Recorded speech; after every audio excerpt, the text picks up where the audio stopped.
Civil engineering की online classes में आप सभी का स्वागत है। आज का टॉपिक है column basis. Column basis means column की फाउंडेशन। तो फाउंडेशन का फंक्शन क्या है? फाउंडेशन यानी कि किसी भी संरचना का या कहते किसी भी संरचना पर आने वाले भारों को सुरक्षा पूर्वक सबसॉइल यानी भूमि पर स्थानांतरित करने के लिए जो संरचना बनाई जाती है उसको फाउंडेशन कहते हैं। फाउंडेशन का मेन फंक्शन क्या है? जो लोड आ रहा संरचना पे उसको भूमि पर स्थानांतरित करना। अब इसमें जो हमारे स्टील कॉलम्स है ये अधिकांशतः हैवी लोड्स जब आते हैं तो इनका हम प्रयोग करते हैं।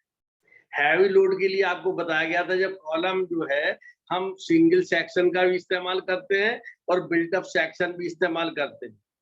बिल्ट अप सेक्शन में जो हमारा आई सेक्शन है जिसको कि हम कॉलम के रूप में इस्तेमाल करते हैं उसके फ्लैंज पर दोनों तरफ प्लेट लगा दी जाती है, अथवा दो आई खंड या दो चैनल खंड, इस तरीके से इनको एक साथ संयोजित करके इनको हम बिल्ट अप सेक्शन के रूप में इस्तेमाल कर लेते हैं। तो इसमें मेन चीज क्या है कि जो हमारी फाउंडेशन है तो फाउंडेशन का क्षेत्रफल जो है हमारा इतना होना चाहिए कि भूमि पर जो प्रतिबल उत्पन्न हो वो उसकी बेरिंग कैपेसिटी से ज्यादा ना। अब जो हमारी कॉलम वगैरह हैं इनके फाउंडेशन के रूप में हम या तो कंक्रीट का इस्तेमाल करते हैं या मैसनरी का इस्तेमाल करते हैं, ठीक है नहीं? तो इसलिए अब इसमें करना ये है, जैसे हमने ये एक आई सेक्शन दिखाया है, अगर हम इसको एलिवेशन में देखें तो ये इस प्रकार से दिखाई देगा। अब इस स्तंभ को यानी आई सेक्शन को हम अगर डायरेक्ट कंक्रीट के ब्लॉक पे या चिनाई के ब्लॉक पे रख दें तो क्या होगा? लोड के कारण ये कंक्रीट में या चिनाई जो भी हमने इस्तेमाल की है उसमें ये धंस जाएगा। तो इसलिए कभी भी कॉलम को डायरेक्ट कंक्रीट ब्लॉक के ऊपर नहीं रखते हैं, ठीक है? तो इसके लिए जो स्तंभ है और कंक्रीट ब्लॉक है इन दोनों के बीच में एक प्लेट लगाई जाती है जिसको कि हम कहते हैं बेस प्लेट। अब इससे क्या होता है कि जो कॉलम का लोड है पहले बेस प्लेट पे आएगा, बेस प्लेट के बाद में ये कंक्रीट ब्लॉक पे आएगा। तो इसमें रखने से पहले इसमें मिलिंग की जाती है। मिलिंग का मतलब ये है कि जो हमारा कॉलम जो कि बेस प्लेट के ऊपर जिस हिस्सा रखा जाएगा यानी कॉलम का निचला हिस्सा और किसके ऊपर रहेगा? बेस प्लेट के ऊपर हिस्से के। तो इन दोनों को स्मूथ करते हैं जिससे कि इन दोनों में प्रॉपर कांटेक्ट हो। ऐसा ना हो कि ये हमने इसको ग्राइंड करके इसको मिलिंग कहते हैं, मशीनिंग कहते हैं, तो इस तरीके के दोनों के जो सरफेस है वो स्मूथ कर देते हैं और दोनों को एक दूसरे के ऊपर रखते हैं। तो इससे क्या होता है, इनका प्रॉपर कांटेक्ट होगा तो लोड डिस्ट्रीब्यूशन समान रूप से होगा। तो अब इसमें देखें कि हमने इस कॉलम को इस बेस प्लेट के ऊपर इस प्रकार से रख दिया,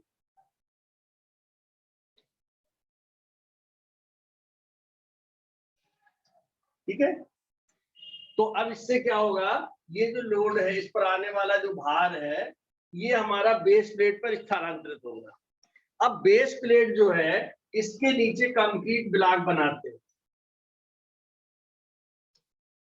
इसको इस हिसाब से समझिए कि आपको ड्राइंग में भी अगर बनाने को आ जाए तो इसकी ड्राइंग आप बना लें, ठीक है? तो कंक्रीट ब्लॉक,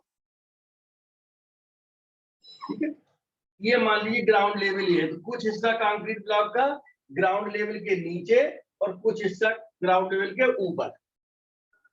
तो अब यहां से क्या होगा, लोड इस तरीके से ये ट्रांसफर होंगे कंक्रीट ब्लॉक, ठीक है? कंक्रीट ब्लॉक के माध्यम से जो हमारी नीचे सब सॉइल है इस पर ट्रांसफर होंगे, ठीक है? तो अब इसमें ध्यान क्या रखना है कि देखिए कंक्रीट ब्लॉक की अपनी संपीड़न सामर्थ्य है, तो आने वाला भार जो कि बेस प्लेट के माध्यम से कंक्रीट ब्लॉक पर स्थानांतरित होगा तो कंक्रीट ब्लॉक में प्रतिबल उत्पन्न होंगे। तो ये उत्पन्न प्रतिबल कंक्रीट की जो संपीड़न सामर्थ्य है उससे अधिक नहीं होना चाहिए। अगर उससे अधिक हो जाएंगे तो कंक्रीट क्या हो जाएगी, ये क्रैक हो जाएगी। ठीक है, इसी तरीके से ये जो कंक्रीट ब्लॉक के माध्यम से लोड आएंगे सॉइल पर, तो सॉइल के इतने क्षेत्रफल पर इसको डिस्ट्रीब्यूट होना चाहिए कि सॉइल में जो उत्पन्न प्रतिबल है वो उसकी बेरिंग कैपेसिटी से अधिक ना हो, जो सॉइल की बेरिंग कैपेसिटी है उससे अधिक ना हो। तो इस हिसाब से कंक्रीट ब्लॉक का क्षेत्रफल रखा जाता है। तो इसमें आपको दो चीजें डिजाइन करनी है, एक तो ये बेस प्लेट डिजाइन करनी है और ये कंक्रीट ब्लॉक ये डिजाइन करना है। तो अब देखिए इसमें जोड़ते कैसे हैं। ये हमने बेस प्लेट के ऊपर आई खंड रखा जिसको कॉलम कहेंगे, तो इसके फ्लैंज को हम बेस प्लेट के साथ से एंगल सेक्शन के माध्यम से जोड़ देते।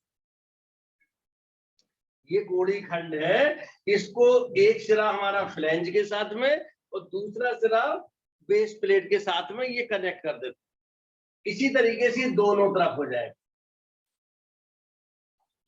इसको रिवेट द्वारा, बोल्ट द्वारा इससे कनेक्ट कर दो। ठीक है, इस तरीके से ये जोड़ दिया गया।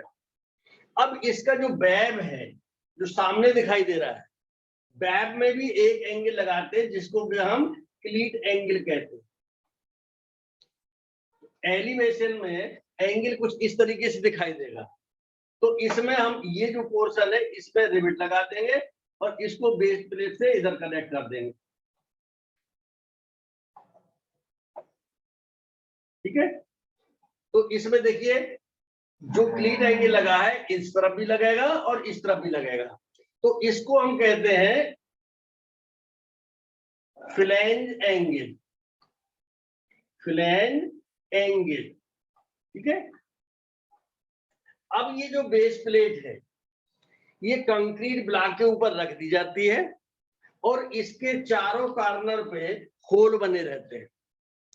इस कंक्रीट ब्लॉक में इस प्लेट को एंकर बोल्ट कह लीजिए या फाउंडेशन बोल्ट कह लीजिए, उनकी सहायता से इसको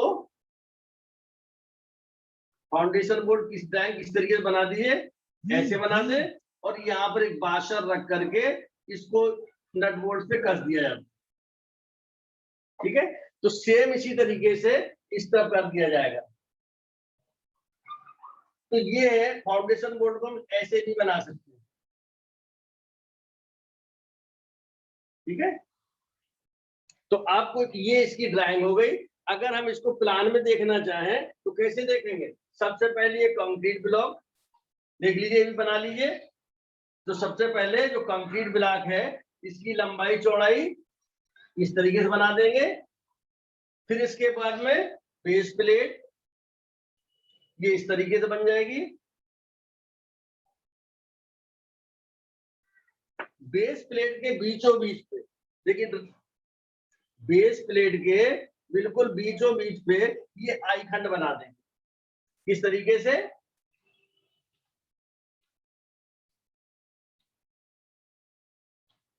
ये इस तरीके से ये आई खंड बना दिया जाएगा। चलिए, अब अगर इसमें सिंगल सेक्शन इस्तेमाल किया तो खाली ये दिखाई देगा। अगर हमने इसके ऊपर फ्लैंज प्लेट लगाई है इस तरीके से, अगर प्लेट लगाई होती ये कहलाती है कवर प्लेट या फ्लैंज प्लेट कह लीजिए इनको। ये तो हम इसमें इस तरीके से इसमें दिखाते हैं। ठीक है,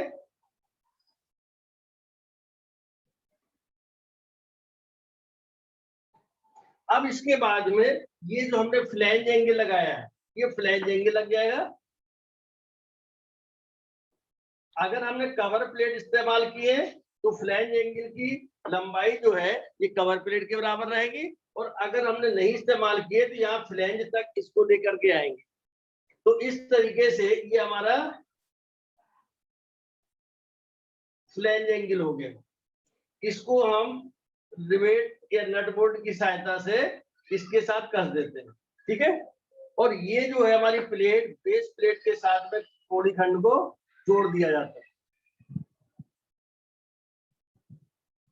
ठीक है। ये क्लीट एंगल प्लान में इस तरीके से दिखाया जाएगा।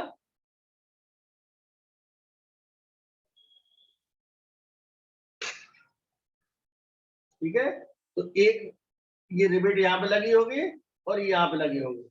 रिवेट को हम क्लास के माध्यम से भी दिखा सकते हैं।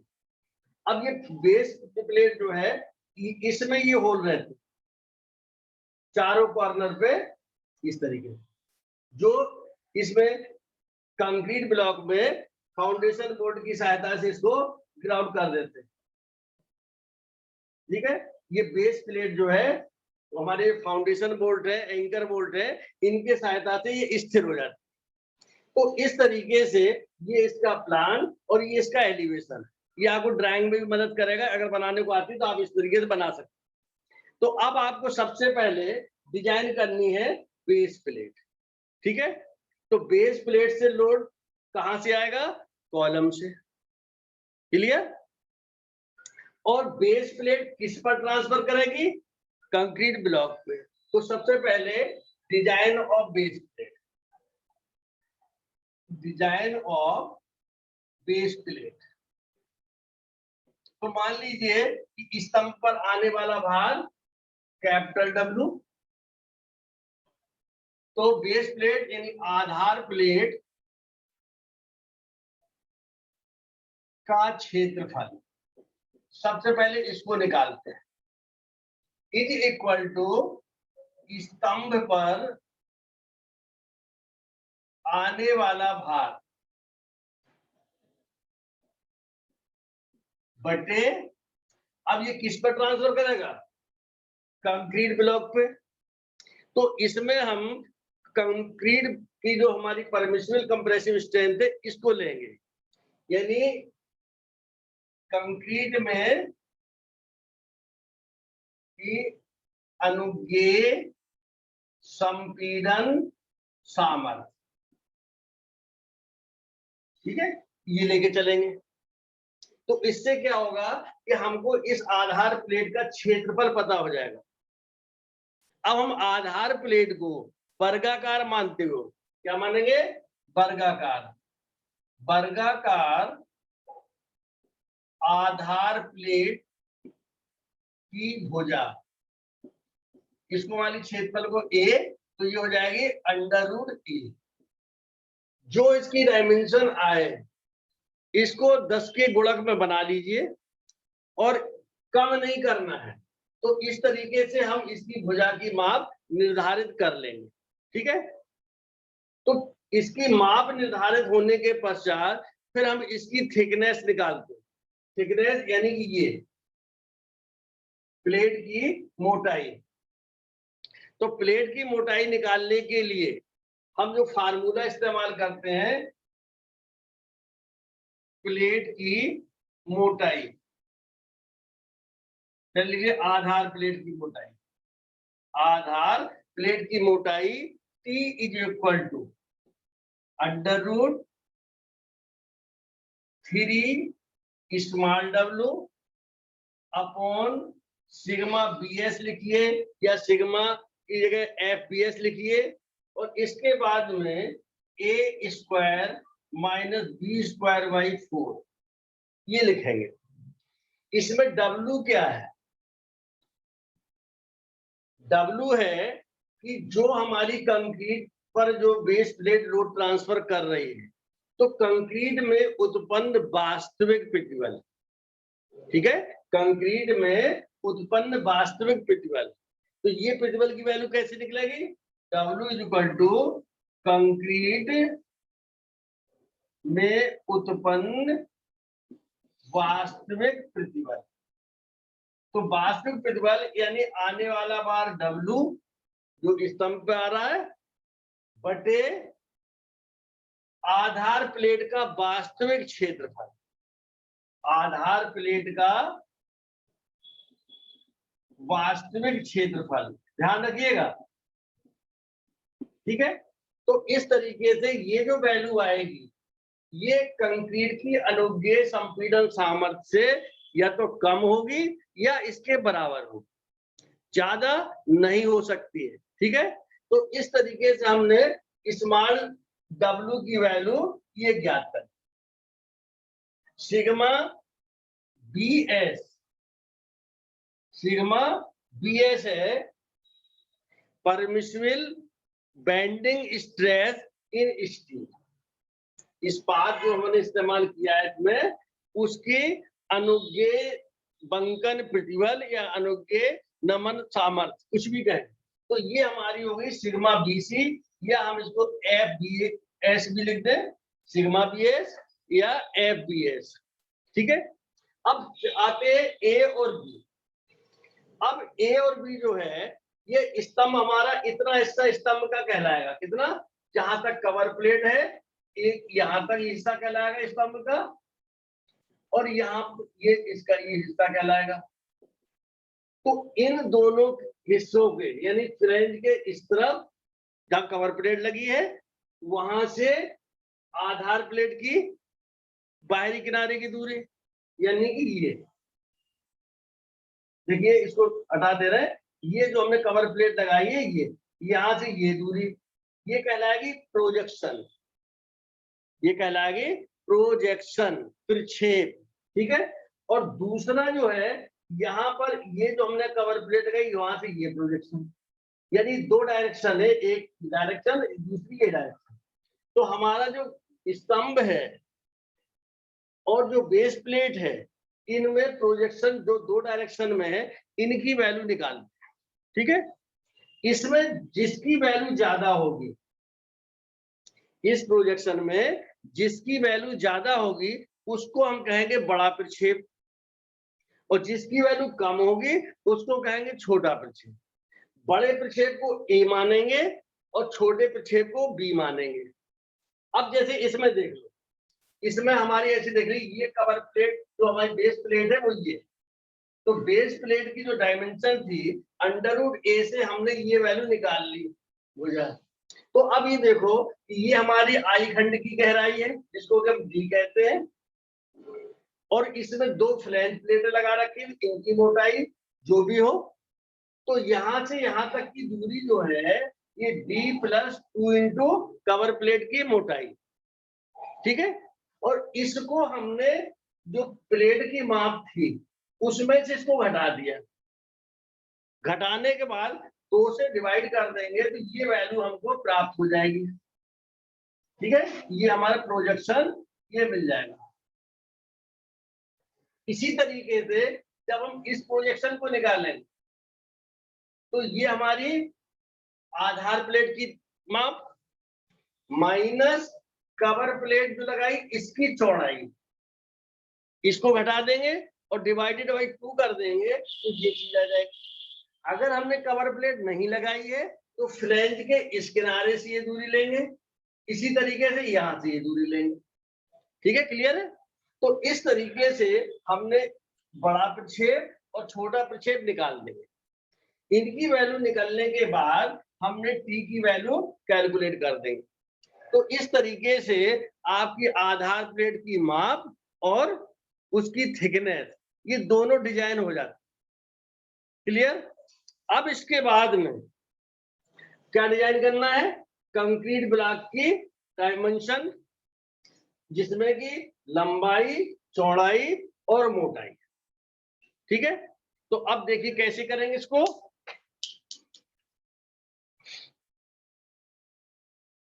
Design of concrete block, concrete block.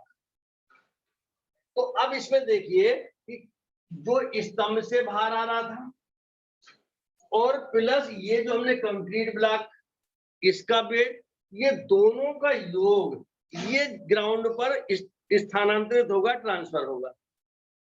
तो अब इस कंक्रीट ब्लॉक का क्षेत्रफल हमको इतना रखना है कि इससे जो लोड ट्रांसफर हो उसके कारण मृदा में उत्पन्न प्रतिबल का मान उसकी धारण क्षमता से अधिक ना हो, ठीक है। तो हम सबसे पहले निकालेंगे कंक्रीट ब्लॉक का क्षेत्रफल। कंक्रीट ब्लॉक का क्षेत्रफल इज इक्वल टू स्तंभ पर भार, जो आने वाला भार है, प्लस न्यू का भार।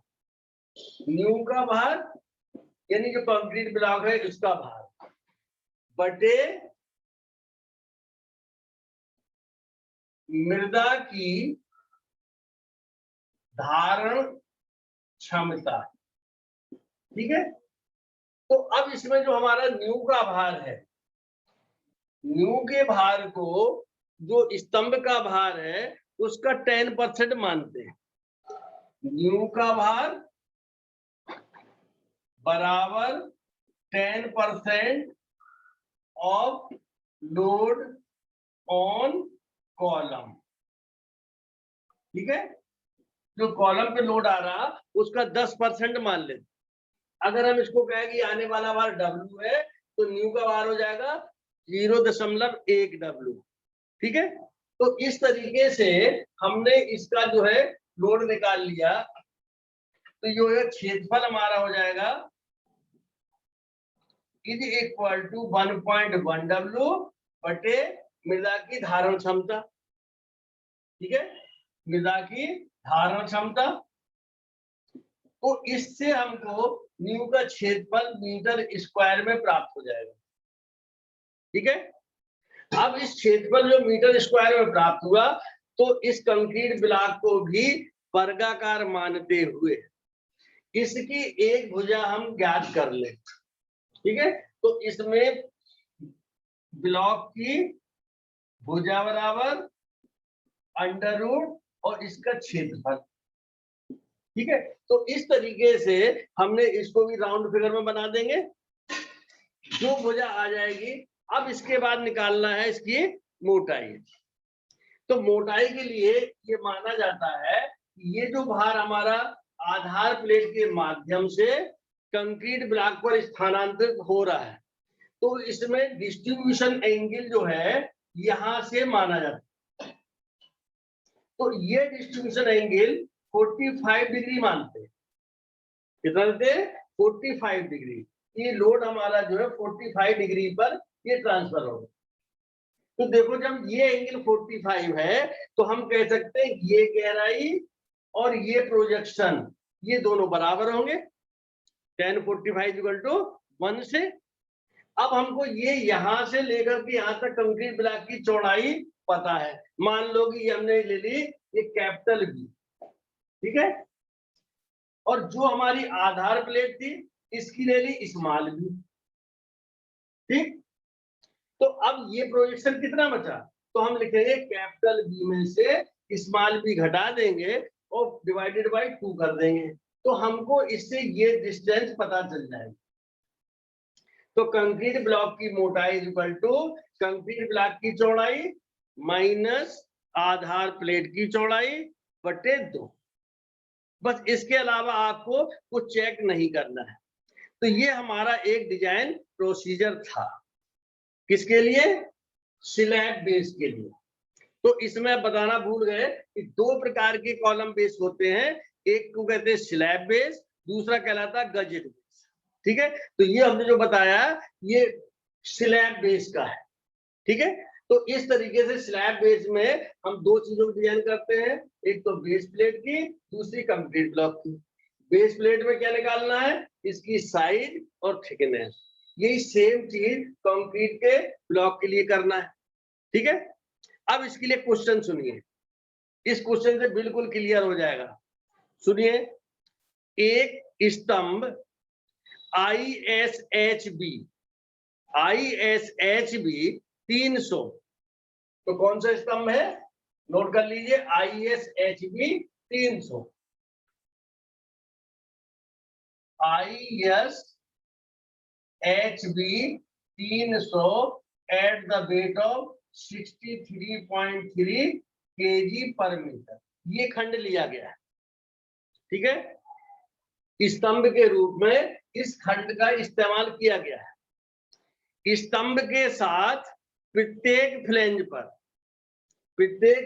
पर कवर प्लेट को साइज की 300 इंटू 12 mm, यानी 2 कवर प्लेट लगा दी गई जिसकी माप है 300 इंटू 12 मिलीमीटर। स्तंभ पर आने वाला भार, ये W जो है 90 टन, कितना है? 90 टन है, ठीक है। और ये अक्षीय भार है। ऐसी स्थिति में अब यदि कंक्रीट और मृदा की सामर्थ्य जो है, कंक्रीट की संपीड़न सामर्थ्य, कंक्रीट की संपीड़न सामर्थ्य, ठीक है, ये दे रखी है 4 न्यूटन पर mm स्क्वायर। मृदा की धारण क्षमता ये दे रखी है 20 टन प्रति मीटर स्क्वायर, ठीक है। और इसके अलावा सिग्मा BS की वैल्यू 185 न्यूटन पर mm स्क्वायर। इतनी चीजें दे रखी है, यानी कि एक स्तंभ जिसमें कि ISHB 300 का इस्तेमाल किया गया है, उसके दोनों फ्लैंजों पर 300 इंटू 12 mm की फ्लैंज प्लेट कही है या कवर प्लेट लगाई गई है, और इस पर आने वाला अक्षीय भार 90 टन है। कंक्रीट की संपीड़न सामर्थ्य 4 न्यूटन पर mm स्क्वायर, मृदा की धारण सामर्थ्य 20 टन पर मीटर स्क्वायर, और अनुज्ञेय बंकन प्रतिबल ये 185 न्यूटन पर mm स्क्वायर है। तो अब आपको इसमें डिजाइन क्या करना है? बेस प्लेट और कंक्रीट ब्लॉक का विकल्पन करें, ठीक है। तो अब इसमें सबसे पहले क्या ने बताया था कि आपको निकालना है आधार प्लेट का क्षेत्रफल। तो आधार प्लेट का क्षेत्रफल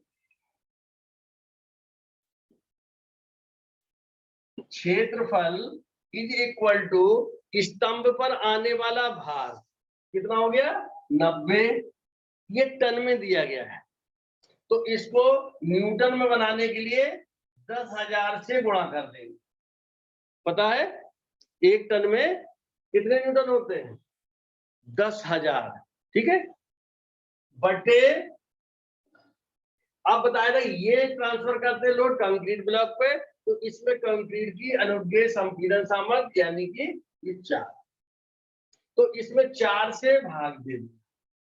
तो जब इसको भाग देंगे ये आ जाएगी 2, 2, 5 और ये 000 mm स्क्वायर,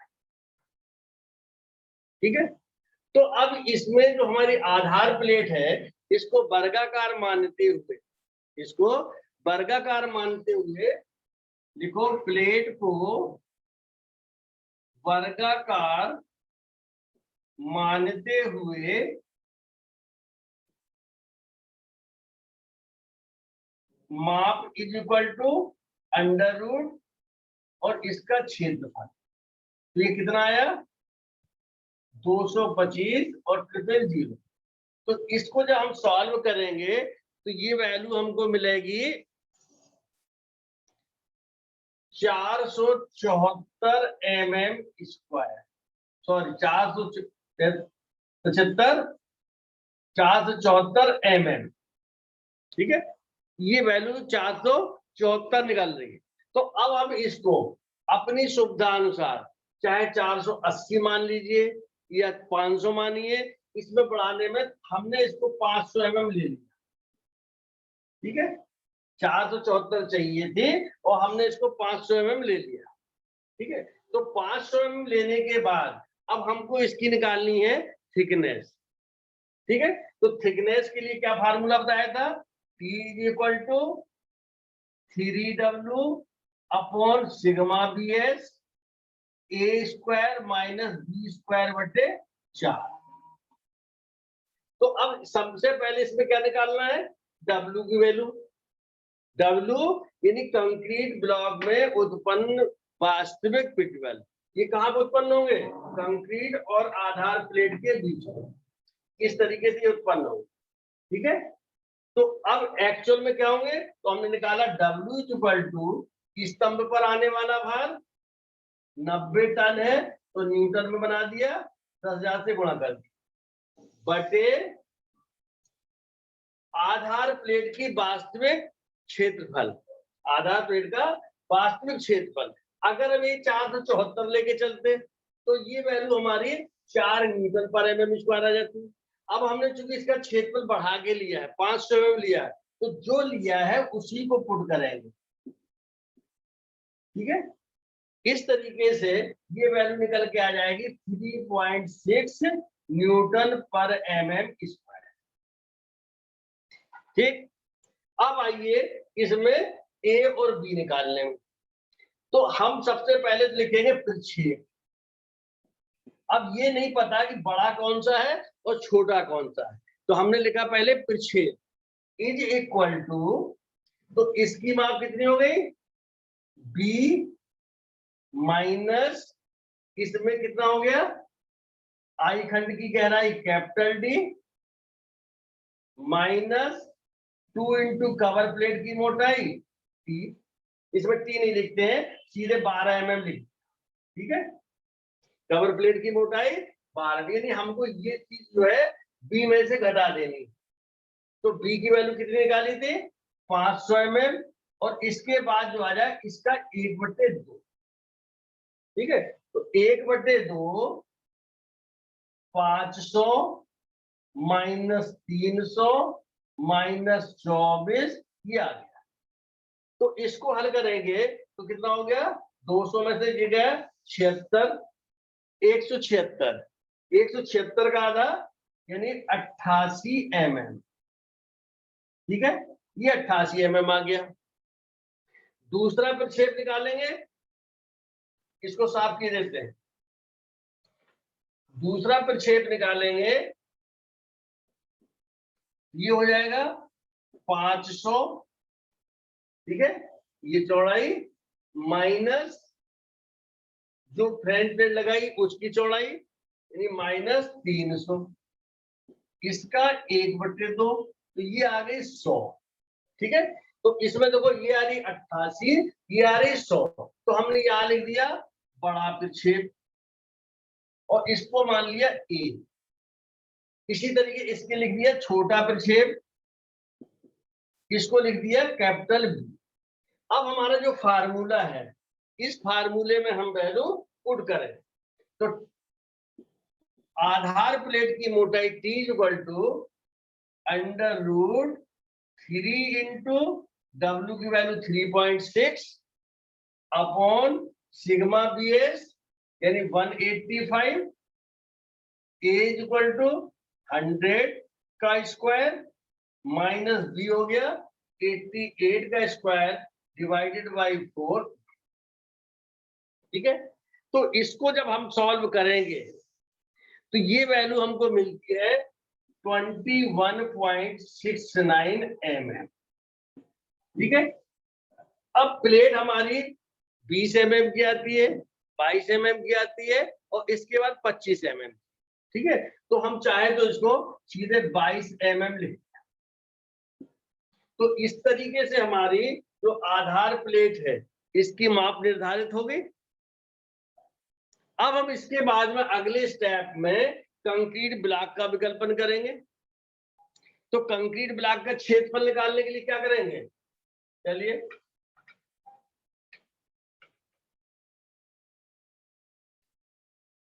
कंक्रीट ब्लॉक का क्षेत्रफल इज इक्वल टू 1.1 W। समझ में आ गया होगा, स्तंभ पर आने वाला भार प्लस न्यू का भार, तो 1.1 W अपॉन मृदा की धारण क्षमता। ठीक है, तो इस तरीके से 1.1 इंटू 90, इसको न्यूटन में नहीं बनाते, क्यों, क्योंकि मृदा की धारण क्षमता भी टन में दे रखी है। तो ये है बटे 20 टन प्रति वर्ग मीटर। ठीक है, तो इसको सॉल्व करेंगे तो ये वैल्यू कितनी आ जाएगी, हमने जो निकाली है ये आ रही है 4.95 मीटर स्क्वायर। ठीक है, तो इस तरीके से कंक्रीट ब्लॉक का क्षेत्रफल ये होगा। अब कंक्रीट ब्लॉक की माप कितनी होगी? माप इक्वल टू अंडर रूट, जिसको कि हम कह लें capital B, is equal to 4.95 का अंडर रूट।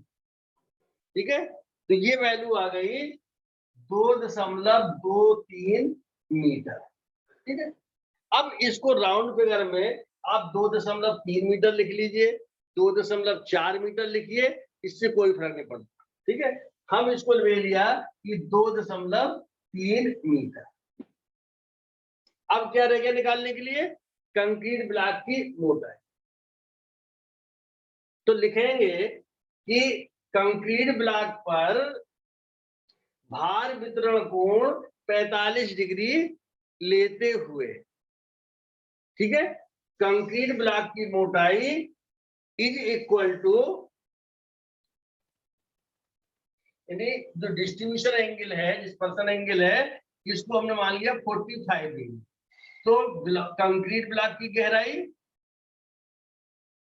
कंक्रीट ब्लॉक की गहराई is equal to capital B, यानी कंक्रीट ब्लॉक की चौड़ाई माइनस स्मॉल बी, आधार प्लेट की चौड़ाई बटे 2। ठीक है, तो इस तरीके से देखिए कंक्रीट ब्लॉक की कितनी चौड़ाई मानी? 2.3 मीटर है, तो हम चाहे तो mm में इसको लिख ले 2300, और आधार प्लेट की 500 डिवाइडेड बाई 2। ठीक है, तो इससे हल करेंगे तो कितना हो गया? इसको सॉल्व करेंगे तो कितना हो जाए? 2300 में 500 गया 1800 बटा 2, यानी कि 900 mm। तो इस तरीके से कह सकते हैं कि ये हमारी डेप्थ है इसकी, ये 900 mm। तो इस तरीके से कंक्रीट का ब्लॉक है वो भी अवकल्पित हो गया और आधार प्लेट भी अवकल्पित हो गई। इतना आपको कॉलम बेस में तो करना है, जो कि स्लैब बेस है। बाकी दूसरा जो है ये कहलाता है गजेट बेस। अब इसमें क्या था? स्तंभ से आने वाला भार बेस प्लेट के माध्यम से कंक्रीट ब्लॉक पर स्थानांतरित होता है। इसके बाद ये जो सब सॉइल है उस पर ट्रांसफर होता है। जो गजेट बेस है, दूसरी फाउंडेशन कौन सी कहलाती है? Gazette base. गजेट बेस, ठीक है। अब गजेट प्लेट में जो गजेट बेस है, इसमें जो हमारा लोड ट्रांसफर होना है,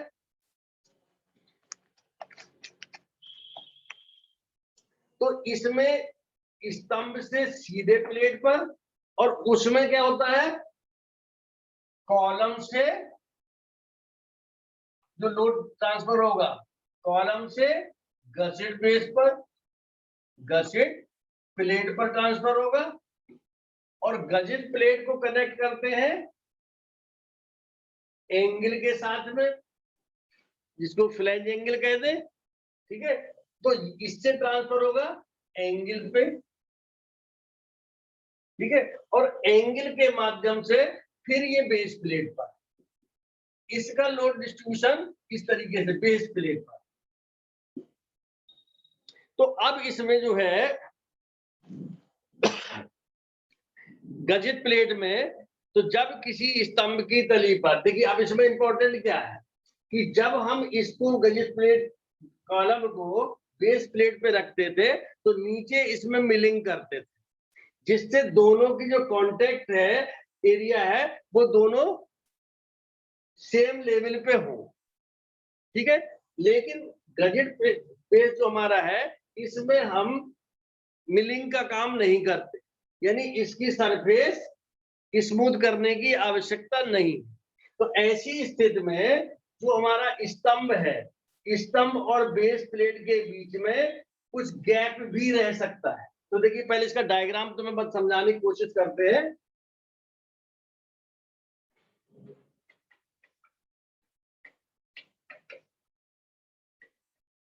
एक प्लान बनाते हैं। देखिए, तो सबसे पहले ये आई सेक्शन, जिसका कि हमने स्तंभ के लिए इस्तेमाल किया है,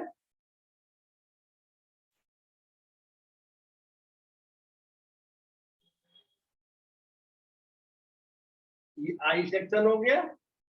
इसके ऊपर अगर हमने कवर प्लेट लगाई है तो कवर प्लेट इस तरीके से हो जाएगी।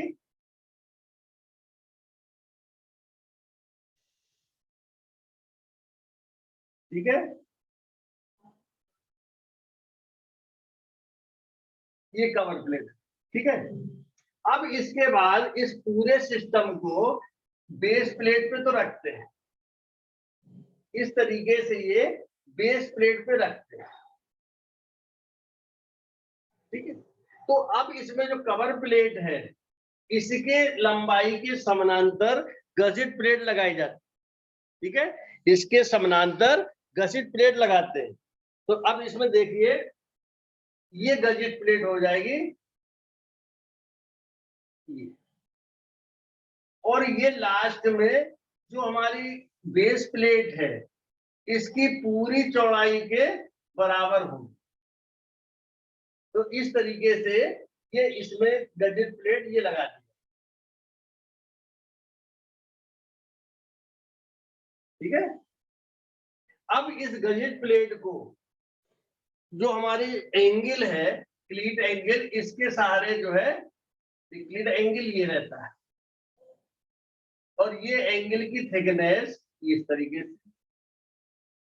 ठीक है, तो ये पूरा सिस्टम जो है ये गजिट ब्रेस का है।